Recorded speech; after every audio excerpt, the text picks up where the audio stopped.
முருகன் பக்தர்கள் அனைவருக்கும் அன்பு வணக்கங்கள். என் அன்பு குழந்தையே, உன் துணையின் ரகசிய உறவை பற்றி திடுக்கிடும் தகவலை கூறவே உன் அப்பா நான் இங்கு வந்திருக்கின்றேன் தங்கமே. நீ எவ்வளவு நல்லது செய்தாலும் சிலர் தேவை இல்லாமல் உன்னிடம் வம்பு வளர்க்க முயல்வார்கள்.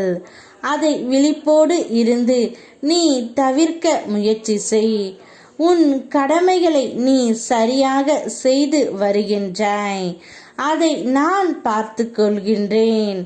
அதற்கான பலன்களை நீ பெற தகுதி பெற்று உள்ளாய். உன்னுடைய நியாயமான வேண்டுதல்கள் பரிசீலிக்கப்படும். உன்னுடைய நல்ல மனதை புரிந்து கொள்ள உன் உடன் இருக்கும் உறவுகள் முயல்வது இல்லை.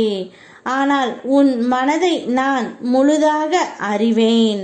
உன் நல்ல மனதிற்கு நான் எப்போதும் காவலாக இருப்பேன் தங்கமே. உன் துணையின் ரகசிய உறவு என்னவென்றால், உனக்கு தெரியாமல் அவர் யாரிடம் பேசி வருவது என்று நீ நினைக்கின்றாய். ஆனால் நிச்சயம் அவ்வாறு இல்லை தங்கமே. உன்னுடைய துணை ரகசியமாக எல்லாம் யாரிடமும் பேசவில்லை. அவர் மனதளவில் உன்னை மட்டுமே நினைத்து கொண்டு இருக்கின்றார். வேலை பளுவால், வேலையின் காரணத்தினால் யார் யாரிடம் பேச வேண்டிய சூழ்நிலை ஏற்பட்டு விட்டது. அதனால் மட்டுமே அவர் சென்று தனியாக பேசுகின்றார். ஆனால் அவர் மனதளவில் நீ மட்டும்தான் இருக்கின்றாய் தங்கமே. நடந்ததை நினைத்து வருந்தியது போதும். அனைவரும் கைவிட்டு விட்டார்கள் என்று எண்ணும் வேளையில் என் கரம் உன்னை நோக்கி வரும். அதை இறுக பற்றிக்கொள். நான் எதையும் கவனிக்கவில்லை என்று மட்டும் நீ நினைத்து விடாதே. அனைத்தும் என் அனுமதிப்படியே நகர்கின்றது. அனைவருக்கும் கர்மா என்பது நிச்சயமான ஒன்று.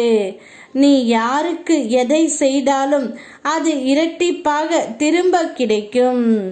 ஆகையால் நன்மையே திரும்ப திரும்ப செய். அவை இரட்டிப்பாக உன் அப்பன் முருகன் நான் உனக்கு திருப்பி கொடுக்கின்றேன். எதிர்மறை எண்ணங்கள் மிகவும் ஆபத்தானது. ஒரு நொடியில் அது உன்னை எதுவும் செய்ய வைத்து விடும்.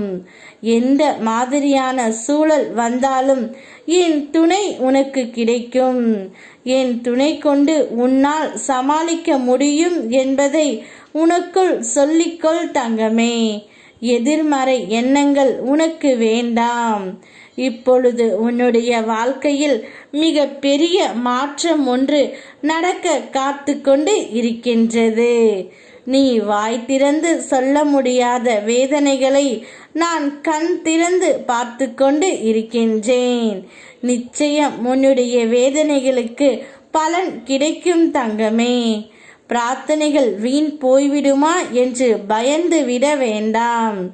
என் மேல் நம்பிக்கை இருக்கும் வரை அது வீண் போய்விடாது. நாம் நினைத்ததை நிச்சயம் நான் உனக்கு கொண்டு வந்து சேர்ப்பேன் என்று என்னை நம்பு. நான் இருக்கின்றேன். இனி எல்லாம் நல்லதாகவே நடக்கும். யாம் இருக்க பயமே. ஓம் முருகா.